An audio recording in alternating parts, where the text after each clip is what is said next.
trik membedakan sila kedua dan sila kelima Pancasila. Dan hati-hati nih teman-teman, karena materi ini udah dipastikan bakal keluar di SKJ CPNS 2023. Jadi teman-teman harus pahami dulu nih isi butir pengamalannya dan juga perbedaannya.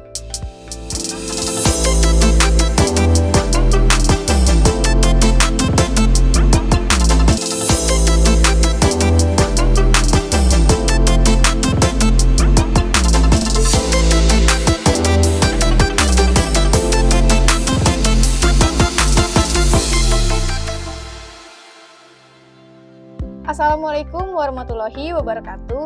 Halo teman-teman pejuang CPNS di seluruh Indonesia. Apa kabarnya teman-teman? Nah, balik lagi nih bareng aku, Kanisa. Kita hari ini akan mempelajari tes wawasan kebangsaan. Tapi hari ini aku nggak akan bahas soal nih, karena aku akan membahas tips membedakan sila Pancasila, sila kedua, dan juga sila kelima. Nah, teman-teman penasaran nggak sih? Gimana sih untuk kita membedakan sila-sila tersebut? Yuk kita bahas bareng-bareng di video ini. Let's go! Nah, oke teman-teman. Sebelum aku masuk nih ke pembahasan secara khusus mengenai sila kedua dan sila kelima, di sini aku mau nge-reminder teman-teman dulu nih mengenai simbol-simbol yang ada dalam sila Pancasila nih teman-teman. Nah, di sini kan ada ini ya, burung Garuda. Dan di sini nih ada Pancasilanya nih. Kita bedah lebih jelas ya. Nah, di sini ada sila yang pertama teman-teman, ketuhanan yang Maha Esa. Di sini disimbolkan dengan apa? Dengan bintang teman-teman untuk sila yang pertama. Selanjutnya ada sila yang kedua, kemanusiaan yang adil dan beradab. Nah, ini disimbolkan dengan rantai emas teman-teman. Selanjutnya nih, sila yang ketiga, persatuan Indonesia. Disimbolkan dengan apa teman-teman?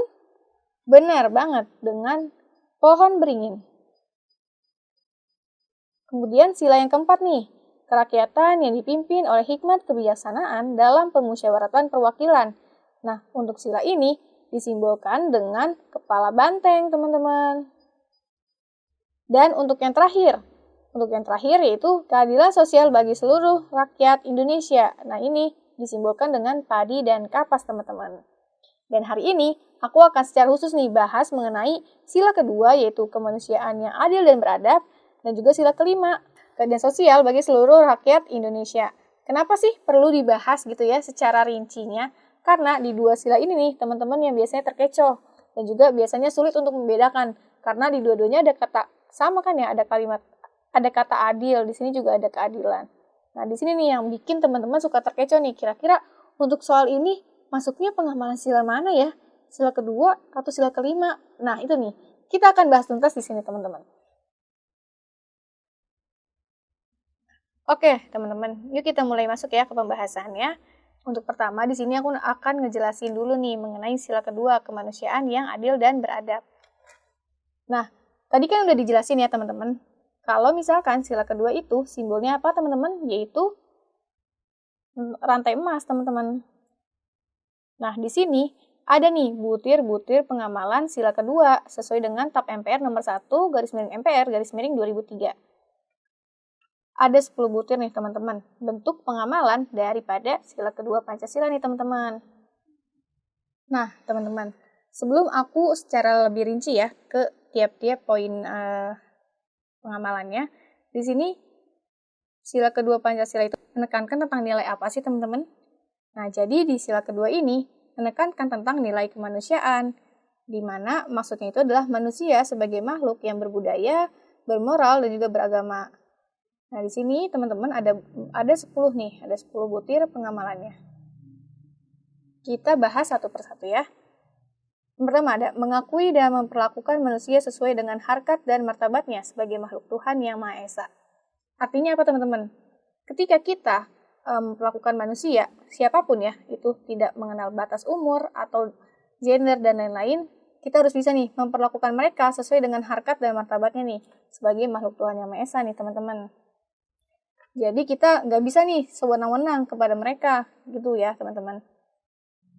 Oke nih, untuk poin yang kedua itu ada mengakui persamaan derajat, persamaan hak, dan kewajiban asasi setiap manusia tanpa membeda-bedakan suku, keturunan, agama, kepercayaan, jenis kelamin, kedudukan sosial, warna kulit, dan sebagainya.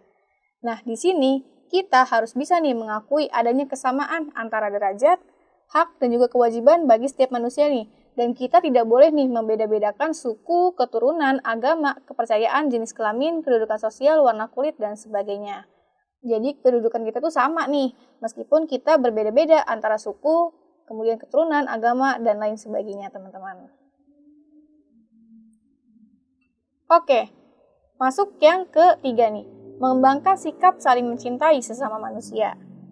Nah, ini teman-teman memaknainya seperti apa nih? Nah, untuk sikap saling mencintai antar sesama manusia ini bisa aja nih, misalkan contohnya di keluarga ya, kita bisa menghormati orang tua, kemudian menyayangi saudara-saudara kita, dan juga berbuat baik kepada tetangga-tetangga kita nih teman-teman.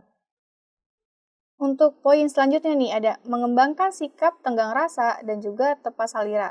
Apa sih maksudnya sikap tenggang rasa dan juga tepat salira? Maknanya itu apa sih teman-teman? Nah, jadi maksud dari tenggang rasa dan tepat salira itu adalah bagaimana kita itu bisa mendengar dan juga bisa menempatkan diri kita pada perasaan yang orang lain rasakan gitu. Jadi teman-teman, nah jadi kita itu berusaha nih untuk dapat merasakan dan juga memahami perasaan orang lain, teman-teman. Nah, di sini nih bentuk maksud daripada sikap saling tenggang rasa dan juga tepat salira. Nah, contohnya nih, misalkan ketika ada teman kita nih yang terkena musibah. Nah, kita bisa nih berusaha memahami perasaannya dengan cara membantu mereka gitu, teman-teman. Atau enggak berusaha untuk memberikan bantuan yang mereka butuhkan, kayak gitu teman-teman. Jadi untuk sikap tenggang rasa dan juga tepat salira. Untuk poin yang selanjutnya, itu ada mengembangkan sikap tidak semena-mena terhadap orang lain. Nah, ini maksudnya apa, teman? Ini maksudnya gimana nih, teman-teman? Tidak semena-mena. Nah, tidak semena-mena nih ya. Maksudnya gimana sih? Misalnya aja ya kita nih di jalanan, terus kita ngeliat nih ada pencuri motor yang ketahuan gitu mencuri motor. Nah, kita nggak boleh nih melakukan main hakim sendiri. Kita harus melaporkan pencuri motor tersebut ke mana? Ke polisian. Jadi kita nggak boleh nih main hakim sendiri, nonjokin, mukulin si pencuri motor itu. Itu nih salah satu contoh daripada sikap tidak semena-mena terhadap orang lain. Kemudian selanjutnya ada menjunjung tinggi nilai-nilai kemanusiaan. Ini adalah bentuk pengamalan selanjutnya daripada sila kedua, yaitu kemanusiaan yang adil dan beradab. Kemudian ada gemar melakukan kegiatan kemanusiaan. Nah, ini gimana nih contohnya nih, teman-teman? Nah, untuk gemar melakukan kemanusiaan, misalnya, kayak sekarang kan ada peristiwa yang Palestina itu ya. Nah, kita sebagai umat yang tentunya menentang dong adanya perpecahan tersebut. Nah, kita memberikan bantuan nih, misalkan kepada warga Palestina, misalkan bantuan-bantuan yang memang dibutuhkan untuk mereka, kayak gitu teman-teman. Melakukan kegiatan-kegiatan yang dapat meringankan beban orang yang sedang terkena musibah. Kemudian, berani membela kebenaran dan juga keadilan. Nah, di sini, berani membela kebenaran dan keadilan. Nah, biasanya kan ini tindakan yang sulit ya memang untuk dilakukan, terutama ketika kita melihat sesuatu hal nih yang memang sekiranya tidak benar gitu. Nah, tapi sebenarnya membela kebenaran dan keadilan ini adalah tindakan yang sangat penting nih teman-teman untuk kehidupan kita.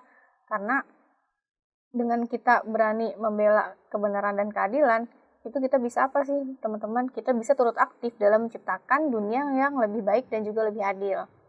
Nah, meskipun memang sering ada hambatan ketika kita ingin berusaha untuk membela kebenaran dan juga keadilan tersebut. Nah, gimana sih contohnya daripada kita membela kebenaran dan keadilan nih? Misalnya aja nih ya, ketika kita tahu nih di lingkungan sekitar kita ada yang melakukan kasus korupsi. Nah, itu bisa banget nih kita dengan cara mengungkap tuh kasus-kasus korupsi tersebut. Atau bisa juga nih kita berusaha untuk menjadi manusia yang melindungi hak-hak minoritas. Kayak gitu teman-teman, dengan cara berani membela kebenaran dan juga keadilan. Nah, untuk yang terakhir, mengembangkan untuk sila kedua ini juga, manusia itu dipandang nih sebagai makhluk perseorangan yang pada dirinya itu melekat harkat dan martabat yang harus dijunjung setinggi-tingginya, teman-teman. Jadi itu ya, untuk sila kedua Pancasila, yaitu kemanusiaan yang adil dan beradab. Selanjutnya kita masuk sila yang kelima, itu ada keadilan sosial bagi seluruh rakyat Indonesia. Nah, ini agak mirip juga kan ya, kayak sila yang kedua itu sama-sama ada kata adil, teman-teman di sini. Tapi ternyata memiliki perbedaan makna loh, teman-teman. Oke, kita bahas ya untuk nilainya yang pertama.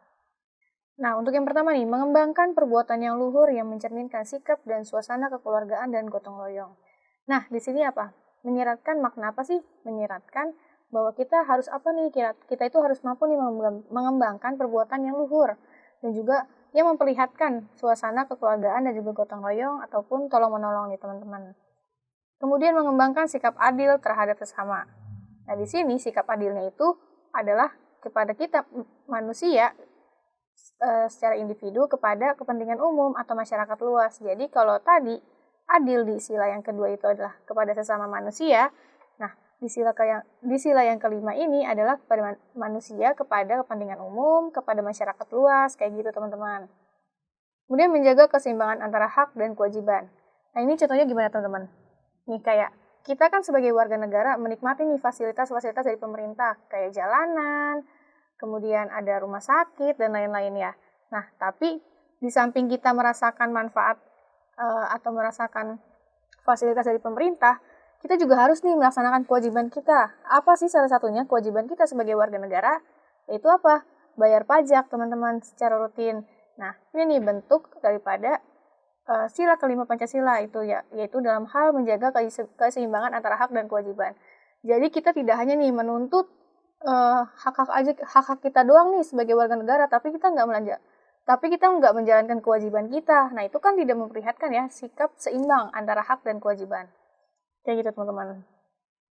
Kemudian kita juga harus nih menghormati hak orang lain. Dan juga suka memberikan pertolongan kepada orang lain agar dapat berdiri sendiri.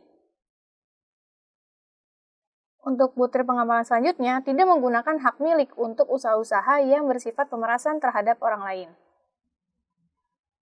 Nah, dilanjut lagi nih dengan butir pengamalannya, yaitu tidak menggunakan hak milik untuk hal-hal yang bersifat pemborosan dan gaya hidup mewah. Nah, jadi di sini menyiratkan nih, kalau kita itu tidak boleh nih bergaya hidup mewah. Kita harus berhidup secara apa? Secara sederhana, sesuai dengan kemampuan kita nih dalam menjalankan hidup kita. Tidak boleh mengikuti gengsi, seperti itu. Jadi menjalani kebutuhan itu atau menjalani kehidupan sesuai dengan kebutuhan kita, kemampuan kita, kayak gitu teman-teman. Selanjutnya ada suka bekerja keras dan suka menghargai hasil karya orang lain yang bermanfaat bagi kemajuan dan kesejahteraan bersama. Dan di sini nih, misalnya teman kita nih ada yang habis ikut lomba gitu. Nah, sikap kita kayak gimana sih teman-teman? Nah, sikap kita bisa nih memberikan apresiasi terhadap teman kita yang ikut lomba tersebut, menghargai nih hasil karyanya yang ikut dilombakan, kayak gitu teman-teman. Dan ini memperlihatkan nih bahwa kita telah berusaha untuk menghargai hasil karya orang lain yang bermanfaat. Dan yang terakhir, suka melakukan kegiatan dalam rangka mewujudkan kemajuan yang merata dan berkeadilan sosial. Nah, tadi kan kalau di sila kedua itu adalah kegiatan kemanusiaan, kalau di sini kegiatan dalam rangka mewujudkan kemajuan yang merata dan juga berkeadilan sosial. Nah, jadi untuk merangkum butir-butir pengamalan nih. Ada poin berapa nih? 1, 2, 3, 4, 5, 6, 7, 8, 9, 10, 11 nih. Ada 11 butir pengamalan. Sebagaimana yang tercantum dalam TAP MPR nomor 1 MPR garis miring 2023. Nah, untuk merangkum ini semua, maka jadi gini teman-teman, untuk sila kelima ini lebih ditekankan nilai keadilannya itu adalah untuk kehidupan bermasyarakat. Jadi, sikap adilnya itu ditunjukkan untuk kelompok masyarakat dalam menjalani kehidupan sosial secara bersama-sama. Jadi, bukan kepada manusia secara individu, secara perseorangan, tapi lebih kepada kelompok masyarakat. Jadi, masyarakat dalam yang luas gitu ya. Manusia secara arti yang luas gitu. Bukan hanya perseorangan, individu, kayak gitu teman-teman. Nah, untuk lebih memperdalam pemahaman kita mengenai pengamalan daripada Pancasila, sila kedua dan sila kelima tadi, di sini aku punya contoh soal nih teman-teman. Boleh teman-teman skip dulu, kemudian teman-teman boleh komen ya di kolom komentar. Jawabannya tuh yang mana? Di sini ada kekerasan dalam rumah tangga atau yang disingkat menjadi KDRT adalah tindakan yang dilakukan di dalam rumah tangga baik oleh suami, istri maupun anak yang berdampak buruk terhadap keutuhan fisik, psikis, dan keharmonisan hubungan. Hal ini sebagaimana yang termaktub dalam pasal 1 Undang-Undang Nomor 23 Tahun 2004 tentang penghapusan kekerasan dalam rumah tangga atau UU PKDRT. Kekerasan dalam rumah tangga termasuk ke dalam penyimpangan sila ke A1, B2, C3, D4, dan E5. Nah, teman-teman di soal ini tertuliskan secara jelas nih adanya kekerasan dalam rumah tangga nih. Nah, ini kira-kira ini melanggar apa sih, teman-teman? Melanggar nilai apa nih di sini? Benar banget, nilai kemanusiaan. Terutama banget nih ya, memperlihatkan sikap sewenang-wenang nih. Berarti ini telah melanggar sikap mana, teman-teman? Berarti ini telah melanggar sila yang kemana, teman-teman? Sila yang keberapa? Sila yang kedua, kemanusiaan yang adil dan beradab. Karena dengan adanya kekerasan dalam rumah tangga, berarti kan ini adanya sikap sewenang-wenang nih dari manusia ke manusia lain secara individu, secara personal. Nah, berarti ini telah melanggar sila yang kedua nih. Kemanusiaan yang adil dan juga beradab. Next, aku punya soal lagi nih. Boleh teman-teman skip dan juga boleh teman-teman komen ya di bawah. Pancasila sebagai dasar negara dan sebagai ideologi mempunyai nilai-nilai yang harus diterapkan dalam kehidupan bermasyarakat, berbangsa, dan bernegara. Dalam kehidupan yang berdasarkan Pancasila, kehidupan bermasyarakat tidak dapat dipisahkan satu dengan yang lainnya. Begitu pula dalam hal perekonomian yang harus mengedepankan kepentingan bersama. Hal ini sesuai dengan prinsip Pancasila yakni sila A. Ketuhanan Yang Maha Esa, B. Kemanusiaan yang adil dan beradab, C. Persatuan Indonesia, D. Kerakyatan yang dipimpin oleh hikmat kebijaksanaan dalam permusyawaratan perwakilan, dan E. Keadilan sosial bagi seluruh rakyat Indonesia. Nah, teman-teman, kira-kira untuk soal ini jawabannya yang mana ya? Tulis di kolom komentar ya, teman-teman. Oke, teman-teman. Sekian pembahasan mengenai perbedaan sila kedua dan sila kelima Pancasila. Dan teman-teman, jangan lupa ya perbanyak latihan mengenai Pancasila ini, karena sering banget nih keluar di SKD CPNS tahun-tahun sebelumnya. Nah, teman-teman, aku mau ngingetin ini sekali lagi. Jangan lupa gabung ke grup berikut. Karena di grup tersebut teman-teman bisa banget nih dapat info seputar CPNS 2023. Info soal terbaru sih kayak gimana sih bentuknya? Atau gimana sih kita ngerjain soal SKD dengan cepat? Nah, teman-teman bisa banget nih dapetin banyak informasi tersebut di grup berikut secara gratis. Ditunggu ya di grupnya, teman-teman. Oke, teman-teman, terima kasih sudah menonton video ini. Sampai bertemu lagi di pembahasan selanjutnya.